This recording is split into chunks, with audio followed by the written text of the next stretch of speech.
지금 보이시는 이 기기들은 제가 사용하고 있는 애플 제품들이에요. 아이폰, 맥북 프로, 아이패드 프로, 에어팟 프로 등 저는 말 그대로 애플 생태계 안에서 살고 있죠. 그런데 오늘 이 영상을 만드는 이유는 이렇게 애플을 좋아하는 저조차 이번 WWDC 발표 내용이 너무나 실망스럽기 때문이에요. 스티브 잡스의 애플이 강조했던 문장, 바로 Think Different였습니다. 혁신적인 사고, 남들과 다른 길을 가겠다는 그 철학. 그 시절 애플은 정말 남달랐고 특별했던 것 같아요. 그러나 지금의 애플은 과연 여전히 Think Different의 가치를 실현해 나가고 있다고 말할 수 있을까요? 오늘 이 영상은 애플을 일방적으로 비판하려는 영상이 아닙니다. 오히려 애플이 진심으로 잘 되길 바라는 한 사람으로서 미래를 위한 건설적 비판을 하는 영상이 되겠습니다.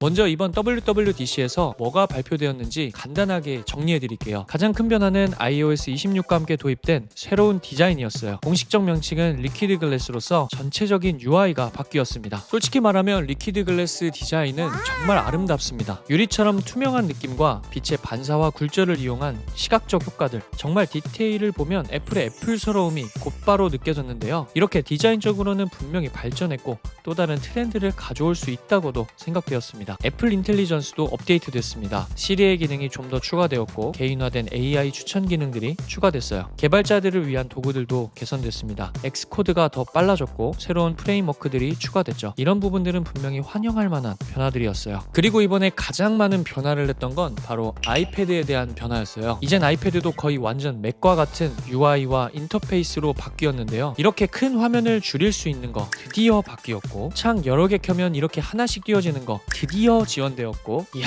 포인터가 화살표 모양처럼 드디어 바뀌었고, 이거 신호등 버튼 드디어 생겼고, 손으로 툭툭 좌우로 던지면 배치되는 거랑 4개로 화면 분할되는 거 드디어 바뀌었고, 맥에서처럼 상단에 메뉴바가 드디어 지원되었고, 파인더에서 폴더 커스텀 이렇게 색깔 넣어주는 거 드디어 지원되었고, 미리 보기랑 음성 분리 드디어 지원되었고, 이걸 넣어주는 게 그렇게 어려웠나? 현타오네. 분명 기능들이 추가돼서 이 기분은 좋은데 얼마든지 진작 넣어줄 수 있었던 기능이어서 실망감도 동시에 왔던 것 같습니다. 그 밖에 비전OS, 맥OS, 워치OS, tvOS는 설명 안 할게요. 진심으로 기억에 남는 게 없어요.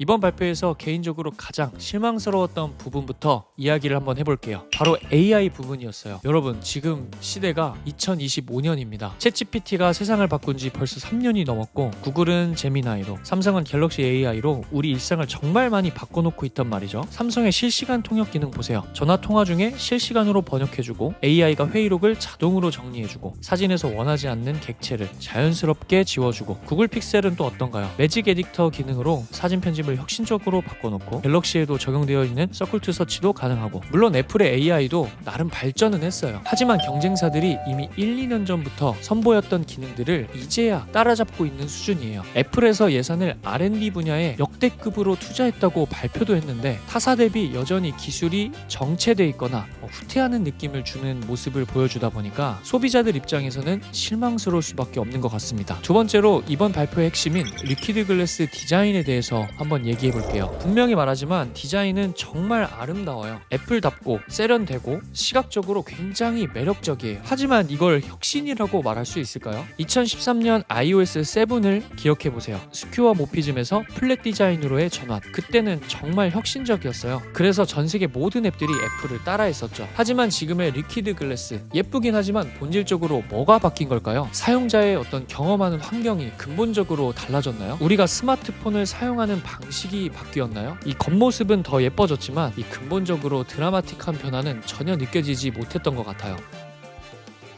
이쯤에서 이런 질문을 해보고 싶습니다. 지금의 애플은 여전히 시장을 리드하고 있는 기업일까요? 아니면 과거의 영광에 아직도 머물러 있는 기업일까요? 분명 애플은 한때 혁신의 상징이었습니다. 기술의 판을 바꾸고 흐름을 만드는 기업이었죠. 하지만 지금의 애플이 보여주고 있는 행보는 기준을 만드는 게 아니라 트렌드를 쫓아가고 있는 듯한 느낌을 보여주고 있습니다. AI가 모든 산업의 중심이 되어지고 있는 지금, 제가 생각하기에 애플은 가장 늦은 스타터 중 중 하나라고 생각합니다. 그리고 문제는 늦게 출발했으면서도 압도적인 완성도조차 보여주지 못하고 있다는 점입니다. 물론 애플 특유의 생태계의 힘은 굉장히 강력합니다. 하지만 시장은 빠르게 변해가고 있고 사용자들은 점점 더 실용적이고 유연한 기술들을 원해가고 있어요. 지금 애플에 필요한 건 예전처럼 화려한 키노트나 감성적인 카피라이팅이 아니라 냉정한 현실 인식과 속도 그리고 방향 전환이라고 생각합니다. Think Different라는 이 철학이 여전히 유효하다고 믿는다면 조금 더 대담하게 시도해보면 좋을 것 같습니다.